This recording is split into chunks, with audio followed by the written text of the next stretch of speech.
Republican presidential candidate Rand Paul is with us this morning from Capitol Hill. Senator, good morning. Good to see you. Good morning. Thanks for having me. I want to ask you about what's happening in your state and county clerk, Kim Davis. Should she be fired or should she be allowed to keep her job? Well, I think we could probably find an in-between solution where people can have contracts, any consenting adults can have contracts, but that we don't really force people to put their imprimatur, their signature, or their approval on the contract. Notaries notarize contracts all the time. Why couldn't you just have a notary doing it?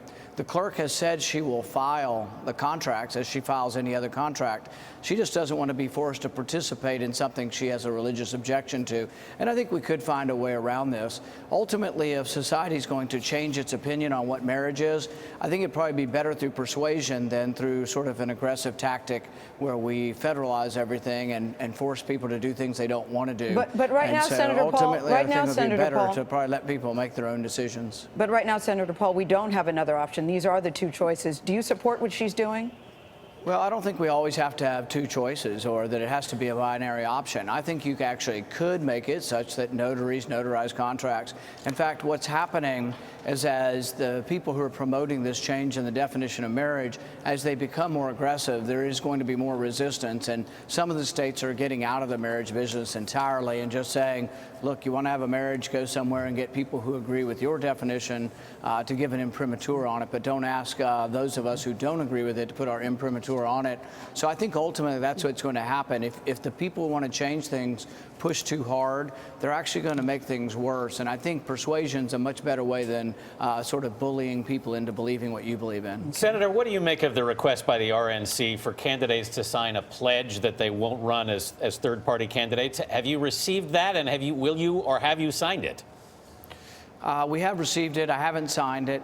I do have some sympathy for third parties, frankly, because sometimes the main two parties don't do a very good job, and third parties do provide pressure on the two parties to be better, actually. But what I don't like about, Donald Trump would be his using the Republican Party and then perhaps going out at the very end after he doesn't win the nomination and then trying to destroy the Republican Party. Do you like Senator, do you like the idea of a pledge? Will you sign it? Ross Perot, ended up giving us the first Clinton, and I think that if Trump does this again, he could give us another Clinton. So I think really he ought to state his intentions, and if he wants to be part of a third party, I have no objection to him doing that, but he ought to make the decision now. In all likelihood, yes, I will sign the pledge. I haven't discussed it yet with advisors, but we have said in the past that, yes, I'm not going to run as a third party candidate, and I think that is a reasonable pledge to take. Senator Paul, Jeb Bush and Donald Trump are having a spirited back and forth, we should say, by tweet. At one point, Jeb Bush even said that Donald Trump is out to destroy the Republican Party. What do you think about that? I think that Donald Trump is a fake. I think he's a fake conservative, and really there's not much about him that is conservative.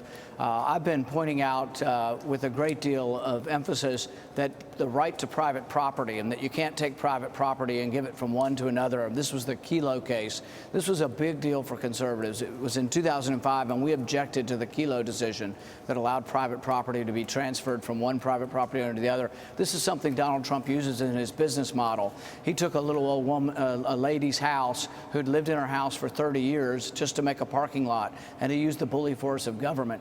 So there's issue after issue. He was for President Obama's government stimulus. He was for Obamacare.